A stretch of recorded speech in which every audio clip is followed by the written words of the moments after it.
Daniel Padilla? Aamin na nga ba na sadyang love na love pa rin niya hanggang ngayon si Catherine Bernardo? Ay oo naman, alam ito ng taong bayan na sadyang number 1 pa rin sa puso ng aktor ang pretty girl na si Catherine Bernardo. Sadyang sila nga talaga ang forever, no? Dapat nabaguhin na ang kanilang estado ngayon dahil marami ang nakaalam, nakaramdam at umaasa na sadyang magkakabalikan din si Catherine at Daniel. Siyempre, nangangamba ang mga fans ni Andrea Brillantes dahil sa mga pagkakataong ito ay tila nalalamig na namang muli ang puso ni Daniel sa kanyang nararamdaman kay Andrea Brillantes. Totoo nga ba na sadyang pinaglalaroan lamang ni Daniel si Andrea? Hindi naman siguro, sapagkat ito lamang ang nais na ipadama ni Daniel na sadyang hindi na niya uulitin ang mga nangyayari sa kanilang relasyon noon ni Catherine Bernardo. Dapat umano ay mamahalin niya ng todo-todo si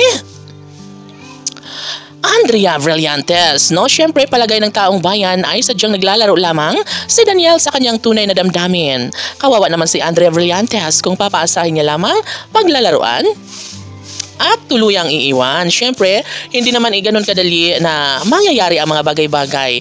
Kung talagang nais ni Daniel ng maligayang buhay sa habang panahon, ay dapat umano na magiging patas si Daniel. Dapat na wag na niyang paglaruan pa ang puso't damdamin ng ni Andrea Brillantes dahil taong bayan ang kanyang makakalaban, no? Siyempre, protektado rin at mahal na mahal ng netizen si Andrea Brillantes. Of course, ayaw na nila umano na mangyayari ng katulad kay Catherine Bernardo na patuloy lamang na pinaglalaruan at sadyang hindi ito ang deserve ni Andrea, no?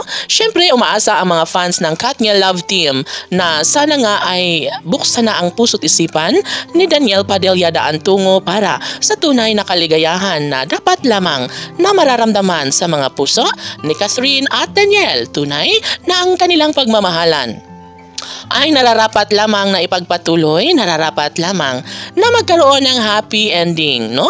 Sa puntong ito ay wala nang halaga pa ng mga fans ang kung ano man ang mga nakaraan sa relasyon ng Katniel Love Team. Ang mahalaga sana ngayon ay maisakatuparan at maibalik na ang mga sumpaan, mga pangako na sila lamang dalawa ang magsasama hanggang sa pagtanda. Dahil karapatan at deserve naman umano ni Catherine ang makasama ang lalaking sa kanya tunay na nagmamahal at iibigin siya sa habang buhay. Yan lamang ay kanilang nakita sa pag-ibig ni Daniel Padilla. Sana nga si Catherine at Daniel na habang buhay. Laban!